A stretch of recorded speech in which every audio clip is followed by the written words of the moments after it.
দূরের একটি সুন্দর জঙ্গলে টনি ও তার সঙ্গে আরো পাখিরা একসাথে থাকতো, কারণ ওই জঙ্গলে সব রকম খাবার ও জল পাওয়া যায়।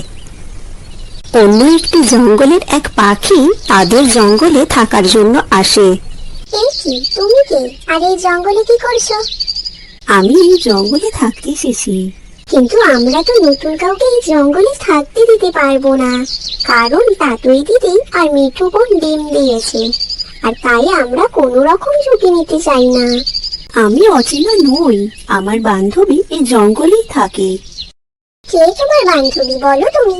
না মিথ্যে বলছো এই জঙ্গলে থাকার জন্য? বলো বলছি। না না, আমি মিথ্যে বলছি না, আমি সত্যি বলছি। সোনু কাককে চেনো? এই জঙ্গলেই তো থাকে। তোমরা ওকে ডেকে আনো, তাহলেই বুঝতে পারবে।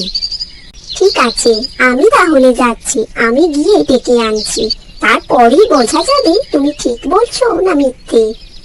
তারপরে টুনি ডাকতে যায় সোনু কাককে আর গিয়ে বলে, সোনু দিদি, তোমাকে একবার আমার সঙ্গে যেতে হবে আমার বাসার কাছে, চলো তুমি এক্ষুনি। বলা নেই কওয়া নেই, যখন তখন চলে আসি আমার বাসার কাছে। দেখতেই তো পারছো আমি এখন ডিম দিয়েছি, আমার সারাক্ষণ ডিমের কাছেই থাকতে হবে। আর তাছাড়া আমার এখন কোথাও যেতে ইচ্ছে করছে না, আমি কোথাও যাব না, তুমি চলে যাও এখান থেকে। এই, তোমার কোনো মতলব নেই তো আমার ডিম নষ্ট করা? তাহলে কিন্তু ভালো হবে না বলে দিলাম। আরে শোনো তো আমার কথাটা আগে, আমার ওই রকম কোনো ভাবনা চিন্তা নেই সোনু দিদি যে তোমার ডিমের ক্ষতি করব। আসলে আমি এটা বলতে এসেছি যে অন্য এক জঙ্গলের এক পাখি এসেছে, আর সে আমাদের জঙ্গলে থাকতে চায়।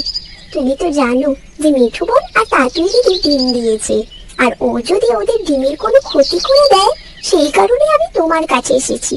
ও বলছিল ও তোমায় চেনে, আর ওর নাম বলছিল চিঙ্কি। ও চিঙ্কি এসেছে? কতদিন পর দেখা হবে, কিন্তু তুমি তো আগে বলবে যে চিঙ্কি এসেছে।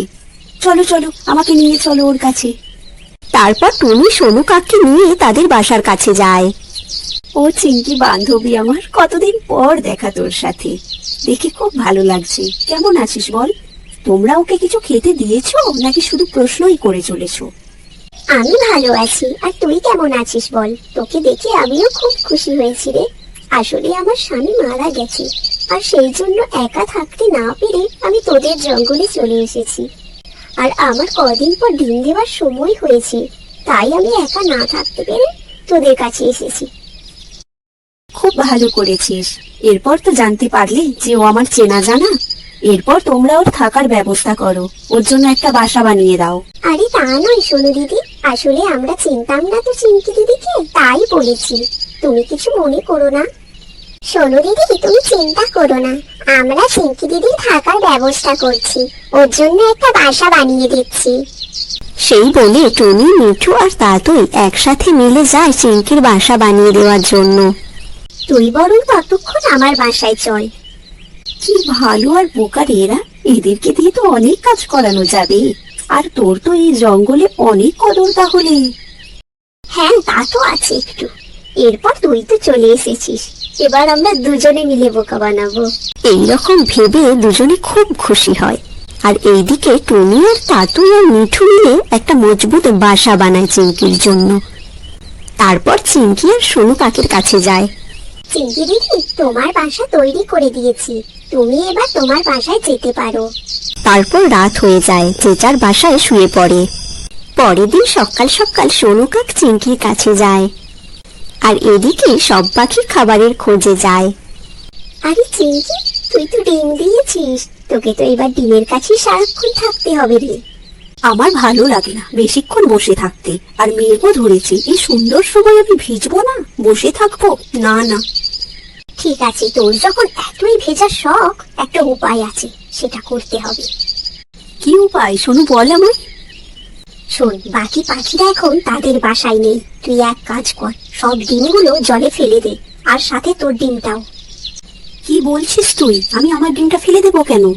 আরে পুরোটা তো আগে জান, তারপরে বলবি।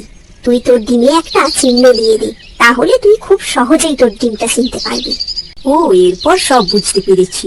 সোনু, তোর কি বুদ্ধি রে, তোর বুদ্ধির তোর জবাব নেই। ঠিক আছে, আমি তাড়াতাড়ি করি। তারপর সব ডিমগুলো জলে ফেলে দেয় চিংকি। আর তার কিছুক্ষণ পরেই সব পাখি চলে আসে আর এসে দেখে সব ডিমগুলো জলের মধ্যে পড়ে আছে। হাই হাই, কি সর্বনাশ হলো! ডিমগুলো কিভাবে বাসা থেকে পড়লো এই জলের মধ্যে? আজকে তো সেরকম কোনো ঝড় বৃষ্টিই হয়নি, তাহলে কিভাবে পড়লো? আরে সেটা তো পরেও ভাবা যায় নাকি? আগে তাড়াতাড়ি জল থেকে ডিমগুলো তোলো সবাই, বেশিক্ষণ জলে থাকলে ডিম খারাপ হয়ে যেতে পারে।